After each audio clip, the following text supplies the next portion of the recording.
अपने अपनी सेवा वो पक्की करा ले। गुरु ने कहा अच्छा तू नहीं मानता है तो चल, लेकिन वहां भागेगा। गुरु जी बस सेवा दीजिए। झोपड़ी बनाकर रह रहे, गुरु को कोढ़ हो गया, आंखें चली गई, दिखता नहीं। पीठ साफ करता है, भिक्षा करके ले आता है, गुरु जी को खिलाता है और गुरु जी गालियां दे रहे बदले में, नालायक क्या है, मैं ना बोला था, फिर भी चिपक गया जोक जैसा, चला जा, ये क्या सेवा है, ऐसा है वैसा है। भाई केजी वालों की कड़क कड़क परीक्षा नहीं होती है, परीक्षा तो कॉलेज में होती है। जितना जितना साधक ऊंचा होता है, जितना जितना विद्यार्थी ऊंचा होता है, उतना उतना पेपर ऊंचा आता है। तो गुरु को सब कुछ देना था जिस शिष्य को, तो सब तरफ से उसको कसना था, लेकिन वो हटा नहीं। लेकिन भगवान को हुआ कि अरे ऐसा शिष्य मेरे नगरी में रहता है, मैं उससे जा मिलूं। भगवान शंभ सदाशिव आए, सांदीपक को मिलते हैं, तू मेरी काशी नगरी शिव की नगरी है, ऐसा तू सदगुरु का सत शिष्य है। लोग तो काशी विश्वनाथ की पूजा करते हैं, उपवास करते हैं, उनके पास अभी नहीं गया और तेरे बिना बुलाए तेरे पास आया हूं। मैं तेरे पर खुश हूं, तेरी गुरु भक्ति पर मैं बड़ा प्रसन्न हूं। तूने गुरु परंपरा का शान बुलंद कर दिया। वत्स तेरे को जो मांगना है मांग ले। बिना मांगे दर्शन दे रहे और बिना मांगे वरदान का ऑफर कर रहे। सांदीपक कहता है कि अगर आप देना ही चाहते हैं तो हे शंभ सदाशिव, मेरे गुरुदेव की पीड़ा हर लीजिए, बस उनको आंखें दे दीजिए। शिव जी ने कहा मैं तो दे दूं, लेकिन तेरे गुरु से पूछ और भी कुछ चाहिए। वो गया, गुरुजी गुरुजी भगवान शिव जी ने मुझे दर्शन दिए और आपके लिए मैंने मांगा कि रोग मुक्त हो जाए और आंखें मिल जाए। गुरु ने कहा नालायक, अरे दुष्ट, जा जा जा, वरदान वापस कर दे, मेरा प्रारब्ध मैं भोगूंगा। तू सेवा करने से कतराता है, इसलिए मेरे लिए भीख मांगता है। भीख मांगे हम शिवजी से भीख मांगकर स्वस्थ रहेंगे? नहीं नहीं, हम तो अपना प्रारब्ध भोगेंगे। शरीर भोग रहा है, मैं तो स्वयं शिव स्वरूप हूं, मैं उनकी कृपा लेकर स्वस्थ हो जाऊं।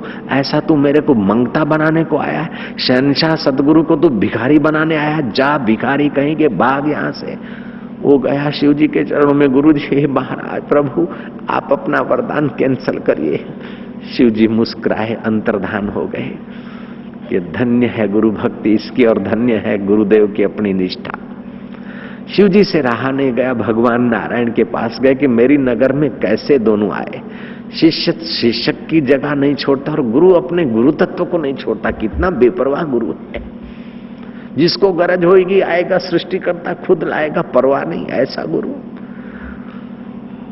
गुरु को परवाह नहीं, शिष्य को भी परवाह नहीं। शिष्य भी पक्का है तो गुरु भी पक्का है। अब ये दो ऐसे मिले हैं कि नारायण तुम जाओ उनके दीदार करो।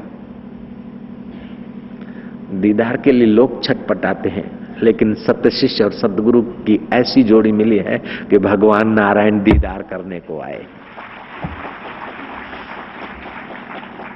वेद धर्म गुरु का ये कथा नाथ संप्रदाय के गोरखनाथ ने अपने प्यारे शिष्यों को वेद धर्म की कथा सुनाई थी, सांदीपक की सुनाई थी। गुरु गीता में भी ये कथा थोड़ी सी है।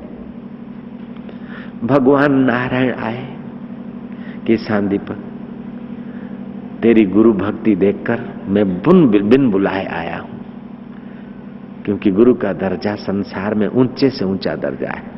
हर इज्जत वाले से सदगुरु की ऊंची इज्जत है। परमात्मा का साक्षात्कार किया हुआ ब्रह्मवेता, जीव ब्रह्म की एकता, ये आत्मा ब्रह्म है, ब्रह्म आत्मा है ऐसी, और सारा ब्रह्मांड एक चिदाकाश स्वरूप है ऐसी समझ वाला, ऐसे सत्य का साक्षात्कार किया हुआ सदगुरु में तेरी ऐसी निष्ठा, मैं बड़ा प्रसन्न। तेरे सदगुरु भी अच्छे हैं, लेकिन एक बात तेरे सदगुरु की हमको अच्छी नहीं लगी। मेरे सदगुरु की बात पूछ? नहीं नहीं, देखो देखो सुनो। नारायण समझते कि ये सदगुरु के विरुद्ध का एक शब्द नहीं झेल सकता। देखो भाई, सदगुरु अच्छे हैं, उनमें सहन शक्ति है, उन्होंने वरदान, तुम अपने हित के वरदान को ठुकरा दिया। चलो वो तो सतगुरु है, लेकिन तू अपने हित का तो मान ले, तू अपने लिए कुछ ले ले। बोले मुझे अपने लिए कुछ नहीं चाहिए, तो सदगुरु के लिए ले। नहीं, सदगुरु को तो कुछ नहीं चाहिए, तो तू अपने लिए ले ले पागल, तूने इतनी सेवा किया, वो क्या देंगे? बोले देखो, आप मेरी श्रद्धा तोड़ने का एक शब्द भी कहते तो मुझे बड़ी पीड़ा होती है। मैं आपका अनादर तो नहीं करता हूं, लेकिन आप नारायण के, अच्छा देखो सुनो, तुम अपने लिए कुछ मांग लो। बोले मैंने मेरा दाता कर रखा है, मांगूंगा तो वहीं से मांगूंगा।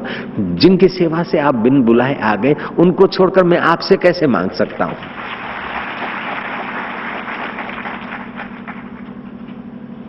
और वो तो बिना मांगे देते रहते हैं, दिन रात मेरे पाप ताप कर मुझ में मजबूती भरते रहते हैं। वो तो बिना मांगे देने वाले दाता है। तो मैं आया हूं, देव आया है, और अगर वरदान नहीं लेता है तो ये देव का अपमान है। कुछ वरदान मांग ले। बोले मैं अपने लिए तो नहीं, गुरुजी से आज्ञा ले आऊं। गए गुरुजी से वरदान मांगने के लिए। गुरुजी भगवान नारायण आए, वरदान मांगने का आग्रह कर रहे हैं, आपकी जो आज्ञा हो।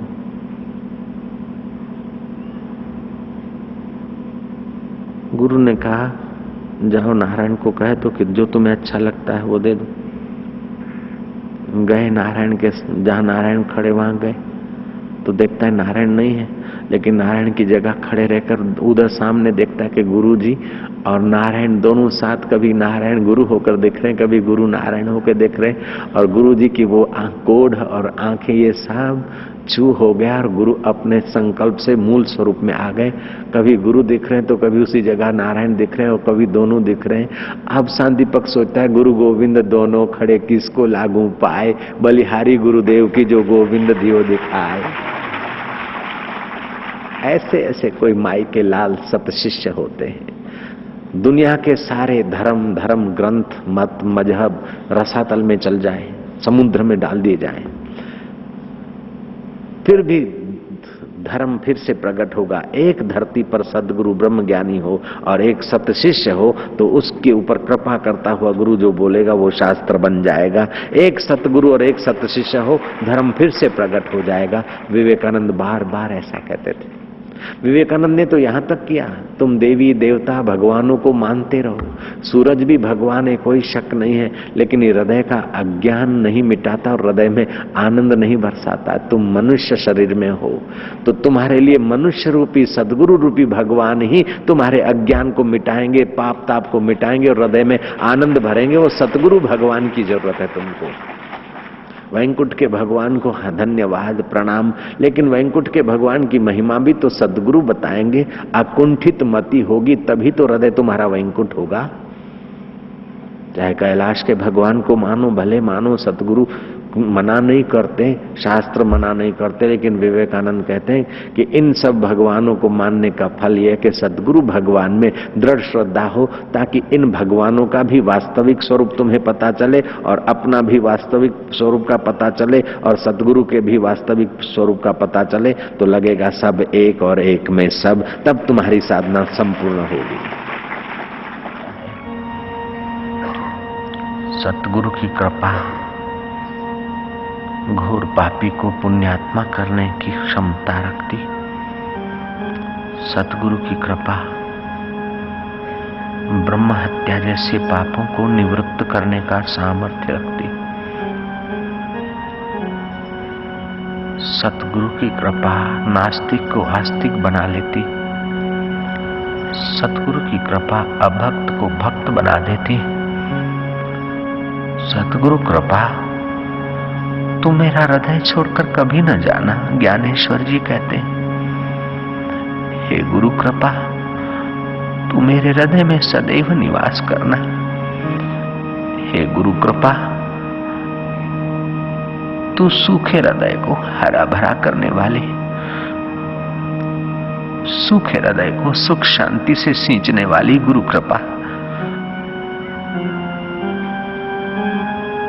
तू मेरा हृदय छोड़कर कभी कहीं न जाना। हे गुरु कृपा असाधक में तू साधना भरती है, अभक्त में तू भक्ति भर